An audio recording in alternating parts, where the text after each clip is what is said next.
नमस्कार साथियों, आइए श्री गणेश करते हैं हम लोग वैज्ञानिक यंत्र और उपकरण की महत्वपूर्ण क्लास का।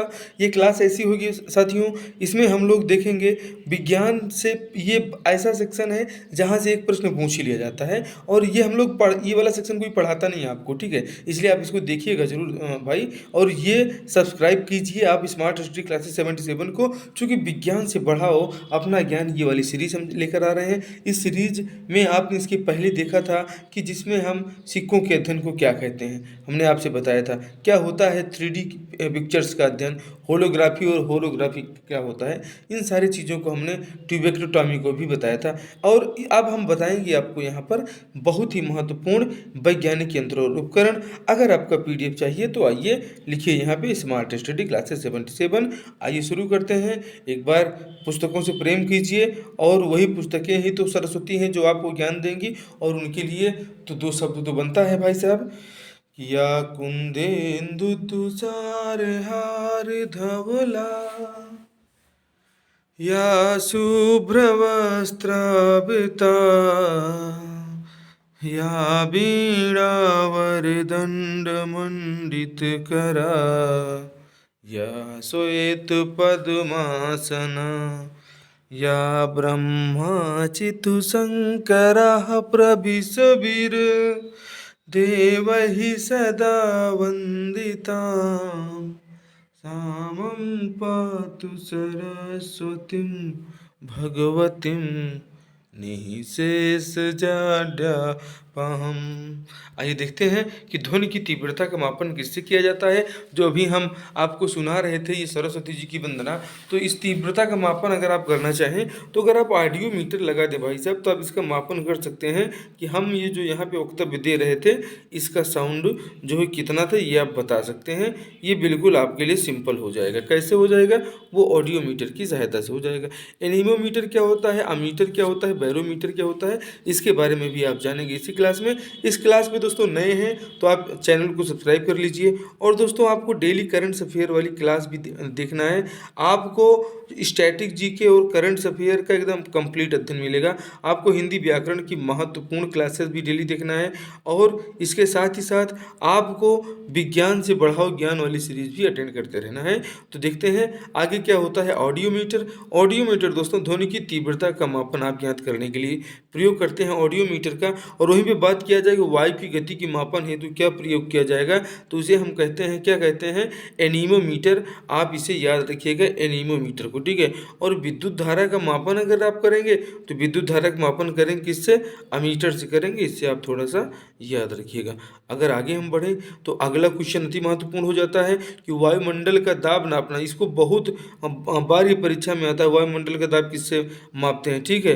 वायुमंडल का दाब अगर मापने की बात किया जाए तो बैरोमीटर का प्रयोग किया जाता है वायुमंडल का दाब मापने में। और इसके बाद हम आपसे पूछेंगे कि वायुमंडल का दाब मापने जब बैरोमीटर का प्रयोग होता है तो एक दूसरे मीटर का प्रयोग जब हम पूछेंगे तो आप बताइएगा कि बैरोमीटर से वायुमंडल का दाब का मापन किया जाता है। क्रोनोमीटर में जलयानों का सही समय पता लगाने में क्या होता है। क्रोनोमीटर क्या है? क्रोनोमीटर क्या करता है कि भाई जलयान से जब आप जा रहे हैं तो उसमें दिन के जो है 2 बज रहे हैं कि दोपहर का 3 बज रहे हैं, वो सब कुछ बताता है क्या हमारा क्रोनोमीटर। इसे आपको याद रखना है। तो केस्कोग्राफ, पौधों में होने वाली वृद्धि हम आप तो जान नहीं पाते हैं भैया कौन सा पौधा कब बढ़ गया। तो इसमें हम इसकी वृद्धि मापने के लिए मान लेते हैं ये एक पेड़ है, इस पेड़ की वृद्धि कैसे कैसे हो रही है उसको मापने के लिए हम लोग प्रयोग करते हैं केस्कोग्राफ। उसी का नाम है केस्कोग्राफ, आप यहाँ पे देख पा रहे होंगे। दोस्तों अगला प्रश्न बहुत ही महत्वपूर्ण है, इसका उत्तर आपको देना ही होगा। चलिए बताइए, समुद्र की गहराई मापने हेतु किस उपकरण का प्रयोग किया जाता है? उसका उत्तर देखिए, सोचिए क्या सोच पा रहे हैं भाई साहब आप। समुद्र की गहराई मापने के लिए हम सभी लोग जानते हैं कि फायदोमीटर का प्रयोग किया जाता है समुद्र की गहराई का मापन करने के लिए। लेकिन गाइलर मूलर काउंटर क्या होता है इसके बारे में भी हम आपको बताएंगे। आप चैनल पे नए हैं तो आप सब्सक्राइब कर लीजिए और अपने दोस्तों में शेयर कीजिए। क्लास बहुत ही खास है और एग्जाम में आपको ये मिलेंगे क्वेश्चन, ठीक है। आइए देखते हैं गाइलर मूलर क्या होता है। दोस्तों ये आप देखते हैं कि समुद्र की गहराई के मापन है तो हम फायदोमीटर की यूज करते हैं। लेकिन जब कोई रेडियो इलेक्ट्रिक स्रोत से निकलने वाली विकिरण की गणना का हमें जो है आवश्यकता होती है, तो हम लोग उसके लिए गाइलर मूलर का योग करते हैं। और काउंटर माने तो आप ये देख रहे हैं किसी चीज़ को क्या करते हैं, आप गिनती करते हैं, भाई काउंट कर लो इसको, तो यही वो काउंटर यहाँ पे हो रहा है, तो उसी को कहते हैं गाइलर मूलर काउंटर। इसे आपको थोड़ा सा ध्यान में रख लेना है। आगे बढ़ते हैं कि हाइग्रोमीटर क्या काम करता है। हमारे वायुमंडल की आर्द्रता मापने में हाइग्रोमीटर अपना पूरा काम करता है। ठीक है, द्रवों की आर्द्रता का मापन किस वैज्ञानिक उपकरण की सहायता से किया जाता है, तो जो हाइग्रोमीटर होता है भाई साहब, इससे द्रवों की आर्द्रता का मापन किया जाता है। इसे आपको थोड़ा सा याद रखना है।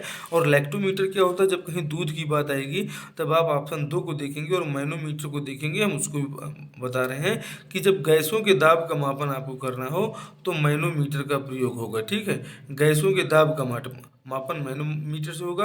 और दूध की शुद्धता मापन के लिए हम यूज करते हैं किसका, लैक्टोमीटर का। इसे आपको याद रखना है। और हाइग्रोमीटर का प्रयोग हम करते हैं द्रवों की आर्द्रता का मापन का। इसे भी हमें थोड़ा सा याद रखना है। चलिए अब आप बताइए मैनोमीटर की सहायता से निम्न में से क्या किया जाता है, बताइए।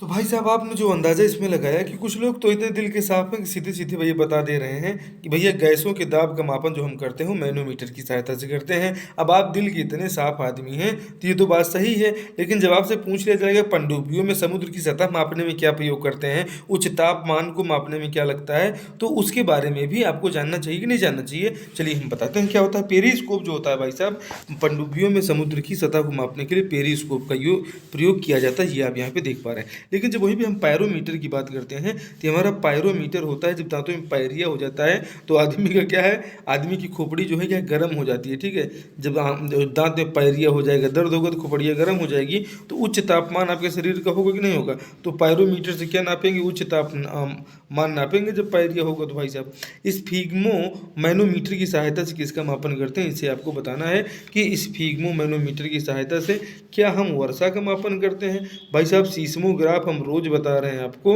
कि सीस्मोग्राफ से भूकंप का मापन करते हैं, पूरा तुर्की में एकदम चल रहा है। रक्त दाब का मापन करते हैं, कमेंट बॉक्स में आप छाप के बता दीजिए और ईमानदारी से लिखिए क्या है। ठीक है, और अगर नहीं आ रहा है तो आप कमेंट करिए, हम उसको बता रहे हैं आपको। इस क्लास को एंड तक देखिए। दोस्तों भूकंप की तीव्रता का मापन हम आपसे बता रहे हैं क्या करता है। देखिए भूकंप की तीव्रता का मापन सीस्मोग्राफ से किया जाता है, लेकिन रक्त दाब का मापन जो किया जाता है वो इस फिग्मो मैनोमीटर से किया जाता है। इसे आप याद रखिएगा। तो जिस प्रश्न का सही उत्तर हो जाएगा कि इस फिग्मो मैनोमीटर से किसका मापन किया जाता है, तो मापन किया जाता है रक्तदाब का। और वर्षा का मापन क्या, रेन गेज क्या होता है भाई साहब, इसके बारे में आप थोड़ा सा देख के हमें बताइए कि रेन गेज क्या है। ठीक है, आगे देखते हैं भूकंप की तीव्रता। और देखिए सोनार जो होता है समुद्र के अंदर छिपे पदार्थों का पता लगाता है कि भाई तेल छिपा है कि क्या छिपा है, और वोल्टेज को कम और ज़्यादा करना है तो आप इसका प्रयोग कर सकते हैं, इसका ट्रांसफार्मर का। तो रासायनिक ऊर्जा को विद्युत ऊर्जा में बदलने वाले यंत्र को क्या कहते हैं, तो जो हमारे विद्युत सेल होते हैं भैया, ये रासायनिक ऊर्जा को विद्युत ऊर्जा में बदलने का कार्य करते हैं। लेकिन फोटो इलेक्ट्रिक डायनेमो क्या करते हैं, इसको भी हम आपको बताएंगे। देखिए आप विद्युत सेल क्या करते हैं, रासायनिक ऊर्जा को विद्युत ऊर्जा में बदल देते हैं। लेकिन प्रकाश ऊर्जा को विद्युत ऊर्जा में अगर कोई बदलता है तो उसका नाम है फोटो इलेक्ट्रिक सेल। और विद्युत ऊर्जा को कोई यांत्रिक ऊर्जा में बदल देता है तो उसे कहते हैं डायनेमो। यही डायनेमो है जो यांत्रिक ऊर्जा को विद्युत ऊर्जा में बदल देता है। अब आपको ये याद रहने वाला है।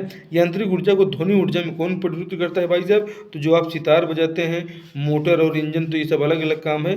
लेकिन आप देखिए कि सितार क्या करता है, ये यांत्रिक ऊर्जा को क्या करता है, ये ध्वनि ऊर्जा में परिवर्तित करता है, तभी तो आप गाना सुनते हैं। ठीक है भाई साहब, देखिए मोटर का काम क्या है, विद्युत ऊर्जा को यांत्रिक ऊर्जा में बदल कर रख देना। सितार यांत्रिक ऊर्जा को बदल कर रख देता है ध्वनि ऊर्जा में। और इंजन जो हमारा है, हमने आपसे कहा था कि एंड तक देखिए सब कुछ मिलेगा आपको।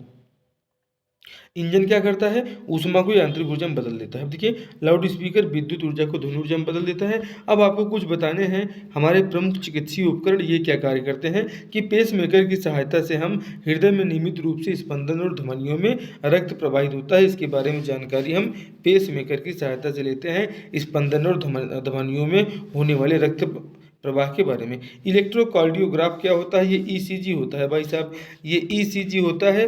और ईसीजी की एक बहुत प्यारी कहानी है, वो मैं एक आध दिन आपको सुनाऊंगा, हमें याद दिलाइएगा। हृदय संबंधी बीमारियों का पता लगाने हेतु ईसीजी किया जाता है।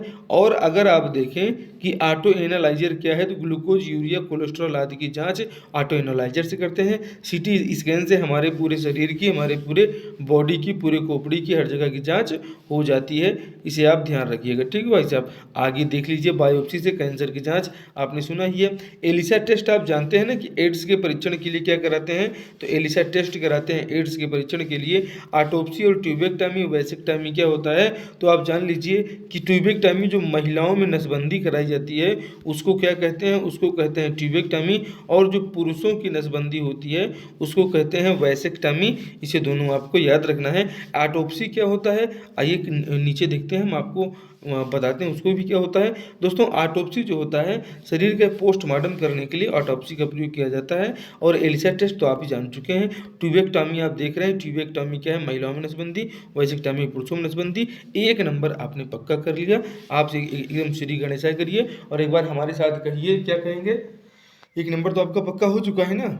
बिल्कुल आपका पक्का हो चुका है 100%। कोई भी परीक्षा आप दिलाने जाएंगे इस क्लास को देखने के बाद, और ये क्लास के देखने के बाद आपको ये उत्तर जो है इसमें से आपको देना ही पड़ेगा। नहीं तो एक बार इसको आप और देख लीजिएगा, चूँकि एक बार ही आपके एग्जाम में आ रही है। तो बोलिए, वक्रतुंड महाकाय सूर्यकोटि समप्रभा निर्विघ्नं कुरु मे देव सर्वकार्येषु सर्वदा। चैनल को लाइक करें, वीडियो को शेयर और सब्सक्राइब करें। आपके बीच में अगली क्लास में हम उपस्थित होते हैं।